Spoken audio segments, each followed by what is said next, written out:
Il y a le jeu permanent des 7 différences, si vous voulez, Mélenchon, Ruffin, machin, et vous savez, les jeux qu'on a pour les gamins, et vous allez chercher les 7 différences. Moi, je tiens à signaler ce qui nous rassemble, ce qui nous rassemble tous, et qui est beaucoup plus important que ces différences, ces désaccords, ces choses-là qui sont humaines et qui existent, parce que le parcours de Jean-Luc Mélenchon et le mien, c'est évident qu'il n'y a pas énormément de points communs sur mais on est aujourd'hui en 2018, on n'est pas en 1988, on n'est pas tout ça. Bon, la première chose, c'est et le film le montre très bien, et c'est pour ça que ça reste comme une page d'histoire qui doit rester, c'est l'homme qui a remis notre gauche debout.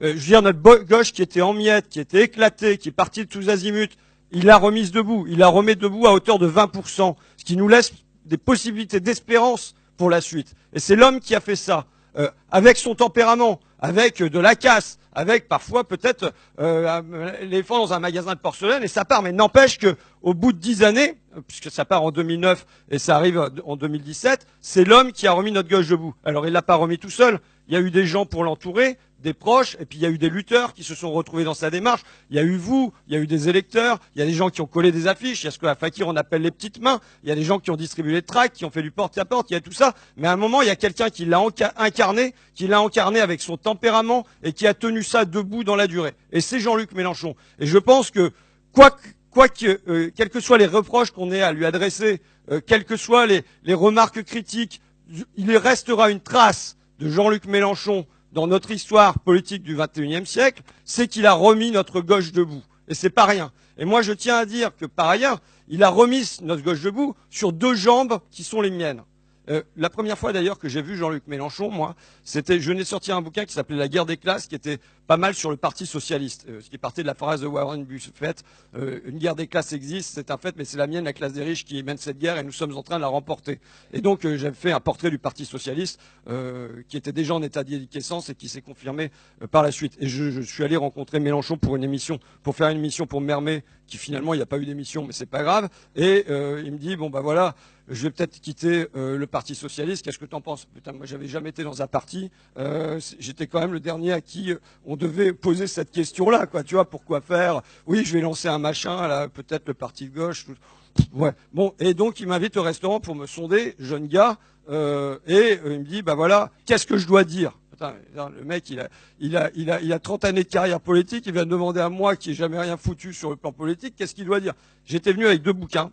Les 2 bouquins avec lesquels j'étais, parce que comme vous savez, vous rencontrez quelqu'un comme ça, vous êtes quand même impressionné. Donc du coup, vous dites bon, moi, ça va être pire que ce soir, quoi.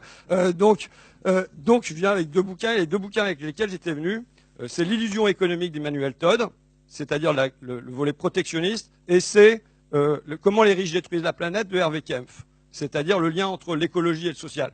Eh bien, c'était en 2009, donc c'était juste à la veille de la fondation du Parti de gauche et du lancement ensuite du Front de gauche. Eh bien, 8 années plus tard, je considère que sa gauche, la gauche de Mélenchon, la nôtre, elle fonctionne toujours sur ces 2 jambes-là. Le protectionnisme d'un côté et qui rend possible le fait d'avoir une alliance du rouge et du vert par ailleurs, qui était le bouquin de Kempf. Donc voilà, en gros, au-delà des 7 différences, je pense que là, il y a un corps, on est posé maintenant sur 2 jambes qui peuvent être solides pour amorcer la suite. Et je rejoins Alexis sur ce qu'il racontait sur la transmission, et peut-être que l'affiche est porteuse de ça. Vous savez, c'est le poème. Alors, je veux pas.